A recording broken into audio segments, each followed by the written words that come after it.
Okay, so raise your hand if you are currently researching machine learning or have researched machine learning. Okay, well, we're about to learn a lot. So by this, I'm going to make a promise to you. So by the end of today's workshop, you will be more interested with machine learning and data engineering. That's my promise. A little about me. I've passed the data engineering exam with a 93. I'm 2 times AWS certified. I've created a full stack website, and I've authored a book.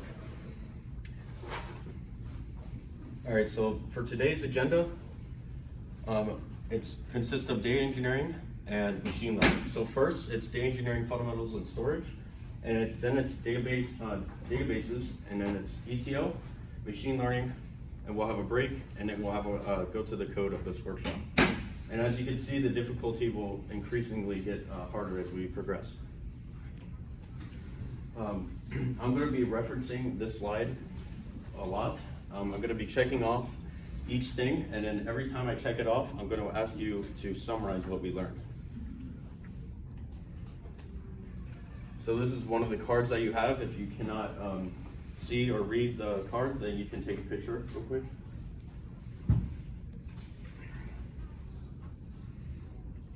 Good. So let's go through some expectations. This is a hard workshop, and don't fear it because it's going to open up a gate of opportunity mentally. But since this is a hard workshop, I do it's like recommended to have some prerequisite knowledge, but it's not required.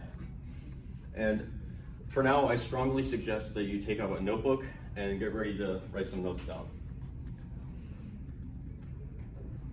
All right, here we go. So data engineering, fundamentals, and storage. Data engineering overview. So first, we have some data, right? Databases of web applications or files.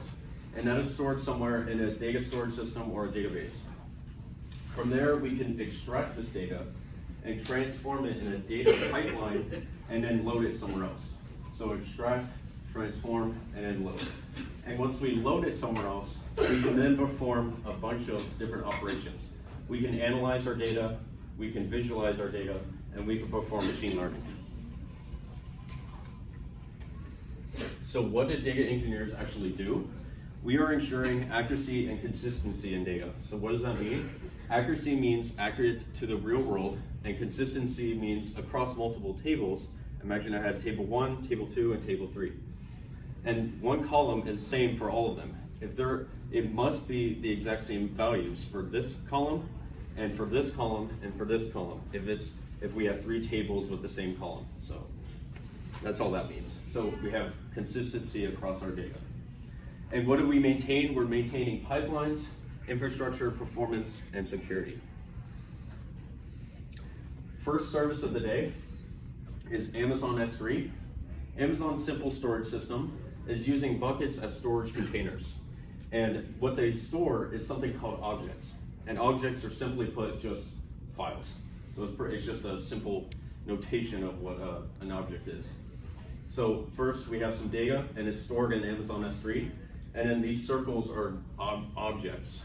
And then you could do a bunch of different operations on it. You don't have to really look here, ignore it honestly.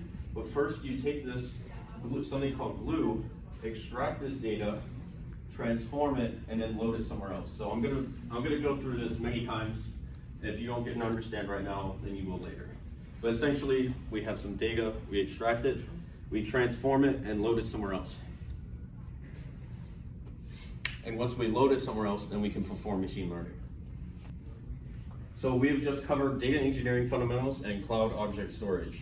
Would anyone like to summarize any of that?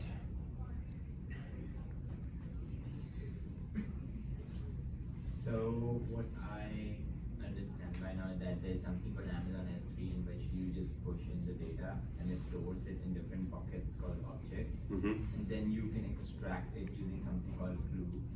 Then you can transform it and save it in another S3 form. Yeah, that's correct. And then one note is that data engineers are ensuring accuracy and consistency. That's basically what you have to do.